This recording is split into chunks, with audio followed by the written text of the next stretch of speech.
अजीब सा डर महसूस किया है। आत्माएं इतनी आसानी से नहीं आती। ये हिल रहा है।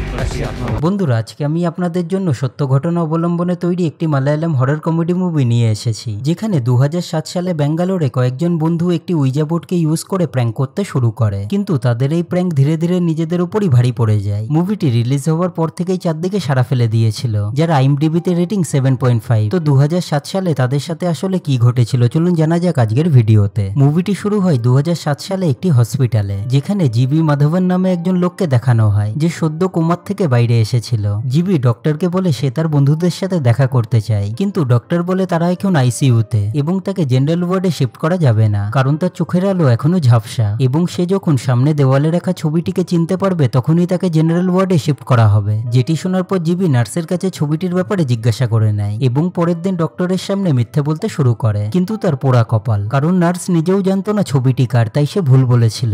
ডাক্তার পুরো ব্যাপারটি বুঝে যায় এবং পাশের আরেকটা ছবি চিনতে বলে এবং পাশের সবাইকে স্ট্রিক্টলি মানা করে জিবিকে কিছু না বলার জন্য। ডাক্তার চলে যাওয়ার পর নার্স জিবিকে জিজ্ঞাসা করে সে তার বন্ধুদের সাথে এত আর্জেন্টলি কেন দেখা করতে চায়। তখন জিবি তাদের কাহিনী বলতে শুরু করে। 2007 সালে জিবি তার 6 জন ব্যাচেলার বন্ধুকে নিয়ে ব্যাঙ্গালোরের একটি ফ্ল্যাটে থাকতো। তাদের সকলের জীবন খুবই আরামসে কাটছিল। এক কথায় সারাদিন হই হুল্লোড় এবং নেশাভান করাই ছিল তাদের জীবন। তারা সকলেই একে অপরের সাথে মিলেমিশে থাকতো। এদের মধ্যে কেউ কেউ জব করতো, আবার কেউ জবের সন্ধানে ছিল। যেমন মুকেশ এবং নিরূপ ইন্টারভিউ দেওয়ার পর কল লেটার আসার অপেক্ষায় ছিল। অপরদিকে সোমান নামে তাদের একজন বন্ধু ছোটখাটো বিজনেস করত। তাদের আরেক বন্ধু রিভিন ভালো একটি কোম্পানিতে জব করত। নেচারের দিক থেকে সে খুবই ধার্মিক এবং হাইজেনিক ছিল এবং তার একটি গার্লফ্রেন্ডও ছিল। অপরদিকে হারিকুট্টান নামে তাদের আরেকজন বন্ধু পেট্রোল পাম্পে কাজ করত এবং সিজ্জাপান এবং জিবি বেকার ছিল। তাদের এই লাগামহীন জীবনযাপন দেখে নিরূপ একটি সিদ্ধান্ত নেয় এবং তাদের সকলকে কাজ ভাগ করে দেয়। এদের দলের মধ্যে মুকেশ একজন পাক্কা ড্রাগ এডিক্ট ছিল। সারাদিন সে শুধু বিড়ি এবং গাঁজা টানতো, এমনকি সে নেশার কোনো বস্তু না পেলে কফ সিরাপ পর্যন্ত খেয়ে ফেলতো। তার এই কাণ্ড কারখানা দেখে নিরূপ তার ব্যাগে তল্লাশি নেয়, কিন্তু শকিংলি সেটি ফাঁকা ছিল,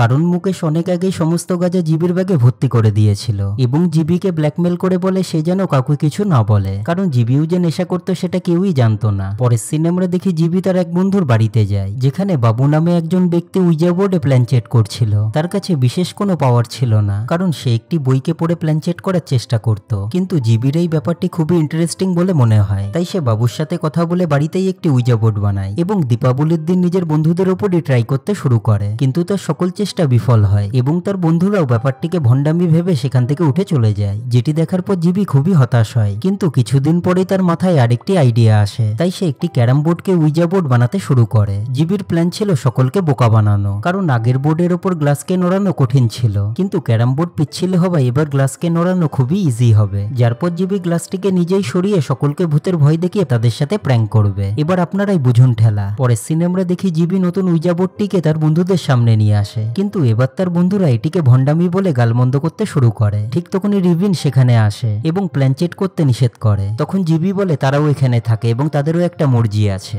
অপরদিকে রিভিন একটু বেশি পয়সা দিয়ে আলাদা রুমে থাকতো। এইভাবেই কিছুক্ষণ তাদের মধ্যে ঝামেলা চলে, যার পর নিরূপ বলে ঘরের ভেতরে ঠাকুর দেবতারা থাকলে ভূত পিচাসেরা আসতে চায় না, তাই তারা সকলে যীশু খ্রিস্ট এবং ঠাকুর দেবতার সমস্ত মূর্তিকে রিভিনের ঘরে রেখে আসে এবং সকলে মিলে প্ল্যান চেট করতে শুরু করে। কিন্তু অনেকক্ষণ প্ল্যান চেট করার পরেও কোনো ভূতের সন্ধান তারা পায় না। ফলে এবার গালি খাওয়ার হাত থেকে বাঁচার জন্য জিবি গ্লাসটিকে নড়াতে শুরু করে, যেটি দেখার পর তার সমস্ত বন্ধুরা ভয় পেয়ে যায়। জিবির গ্লাসটিকে এক প্রান্ত থেকে অন্য প্রান্তে নিয়ে যেতে অনেকটাই প্রবলেম হচ্ছিল, তাই সিজ্জাপান জিবি সাহায্য করতে শুরু করে, কারণ সে অনেক আগে ব্যাপারটা বুঝতে পেরে গিয়েছিল। এরপর তারা দুজনে গ্লাসটিকে ঘুরিয়ে আত্মাটির একটি নামকরণ করে, যেটি ছিল অনামিকা। এই সবকিছু দেখার পর জিবির বন্ধুদের অবস্থা খুবই খারাপ হয়ে গিয়েছিল, তাই সে আত্মাটিকে চলে যেতে বলে। অবশ্যই এই পুরো ব্যাপারটি ফেক ছিল। এর পরের দিন তারা সকলে আবার প্ল্যান চেট করতে বসে, যেখানে তাদের আরো দুজন বন্ধু যোগ দিয়েছিল।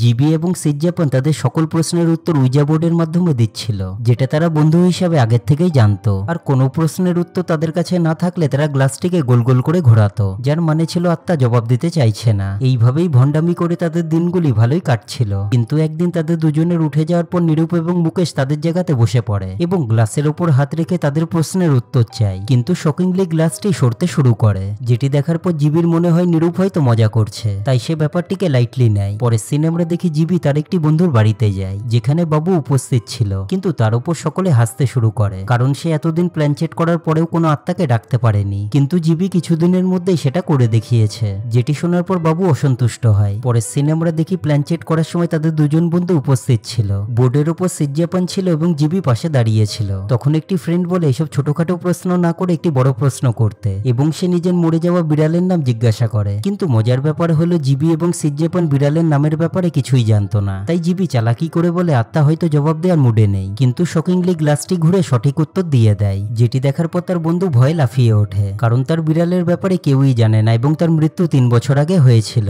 কিন্তু গ্লাসটি উত্তর দেয় তার মৃত্যু 3 বছর আগে নয়, 5 বছর আগে হয়েছিল।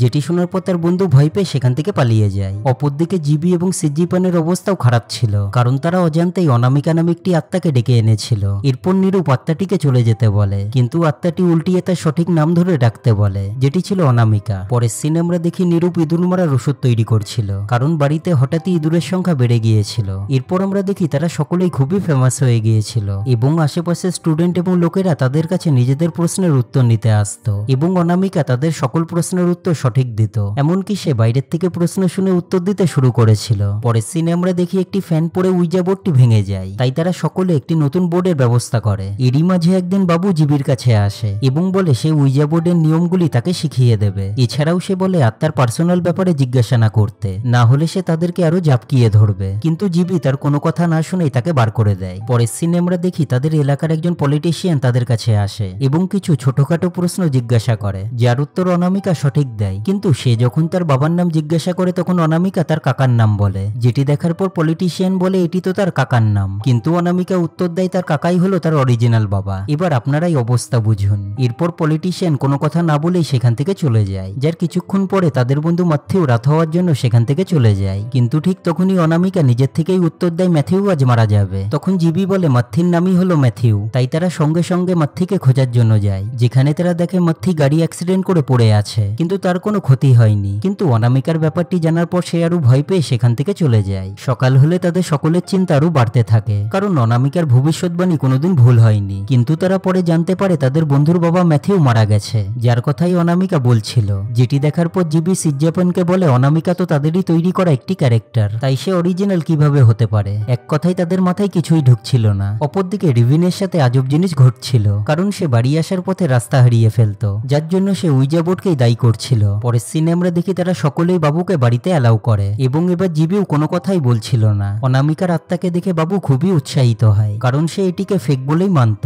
এরপর বাবু অনামিকাকে জিজ্ঞাসা করে সে কি এখানেই থাকে। অনামিকা উত্তর দেয় সে গত 7 দিন ধরে এখানেই আছে, এবং সে জিবি এবং তার সকল বন্ধুকে মারতে চায়। যেটি শোনার পর তারা সকলে ভয় পেয়ে যায়, এবং তখনই বাবুকে সেখান থেকে বার করে দেয়, যার পর বাবু তাদের সকলকে অভিশাপ দিয়ে সেখান থেকে চলে যায়। যার পর নিরূপ উইজা বোর্ডটিকে ভেঙে দেয় এবং সকলকে বলে প্ল্যানচেট না করার জন্য। এরপর বেশ কিছুদিন তাদের ভালোই কাটে। এরই মাঝে একদিন জিবি নিরূপের কাছে তার বন্ধুর ব্যাপারে বলে যে কিছুদিন আগে কিডন্যাপ হয়েছিল, এবং তারপর থেকে সে কেমন যেন বিহেভ করছে, তাই তার বাড়ির লোকেরা কিছুদিনের জন্য জিবির কাছে তাকে রাখতে চায়। যেটি শোনার পর নিরূপ রাজি হয়ে যায়। এরপর মুভিতে এন্ট্রি হয় জিবির বন্ধু সিনুর। সে এক আজব ধরনের ক্যারেক্টার, সবসময়তে বিনা কারণে হাসতে থাকে, যে কোনো জিনিসকে তার যথাযথ স্থানে রাখে, সেখান থেকে এক চুলও নড়বে না। এই সবকিছু ঠিক ছিল, কিন্তু সমস্যা তখন দেখা দেয় যখন সিনু চলতে চলতে হঠাৎই স্ট্যাচু হয়ে যেত। এমনকি খাওয়ার সময়তেও সে আচমকা থেমে পড়তো, এবং তাকে ডাকার পর সে নর্মাল হতো। তারপর সে এমন বিহেভ করতো যেন কিছুই হয়নি। এছাড়াও সিনু সকলকে স্কাল স্যুপ খাওয়ার জন্য বলতো,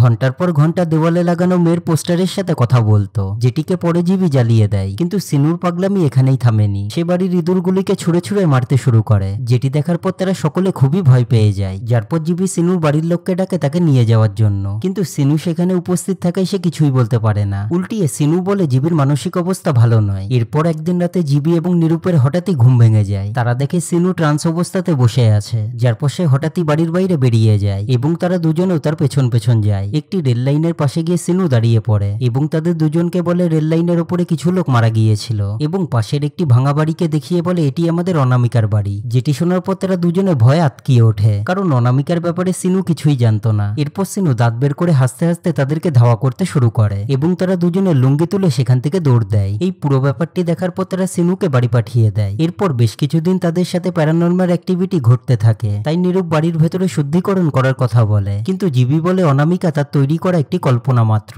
যার বাস্তবের সাথে কোনো মিল নেই, এবং সে এরকম হাজার অনামিকা তৈরি করতে পারে। এরপর জিবি উইজা বোর্ডের উপর গিয়ে হাত রাখে, কিন্তু ঠিক তখনই গ্লাস নিজের থেকে সরতে শুরু করে। একই সাথে বাড়ির মধ্যে অলৌকিক কাণ্ড শুরু হয়ে যায় এবং তারা জানলার মধ্যে অনেকগুলি অশরীরী ছায়াকেও দেখতে পায়, যেটি দেখার পর তারা সকলে ভয়ে সেখান থেকে পালায়। এখন পুরো ব্যাপারটি সকলের কাছে ক্লিয়ার ছিল, তাই তারা সকলে শুদ্ধিকরণ করায়। কিন্তু এরই মাঝে জিবির শরীর খারাপ হয় এবং সে আবছা চোখে দেখে অনামিকা তখনও সেখানেই ছিল এবং সে জিবির হলুদ ব্যাগের মধ্যে ঢুকে যায়। এরপর কাহিনী প্রেজেন্টে আসে, যেখানে পুরো ব্যাপারটি জানার পর নার্স দেওয়ালে রাখা ছবিটির ব্যাপারে বলে দেয়, যাতে জিবি জেনারেল ওয়ার্ডে শিফট হতে পারে। এরপর জিবি তার বন্ধুদের সামনে পুরো ব্যাপারটিকে তুলে ধরে এবং তাকে বাড়ি নিয়ে যেতে বলে, কিন্তু জিবির মা বলে তাকে দেখার জন্য সিনু আসছে এবং সেই সকলকে এখানে এনেছে। এরপর আমরা সিনুকে দেখি, যার কাছে সেই ইয়েলো ব্যাগ এবং একটি ডায়েরি ছিল।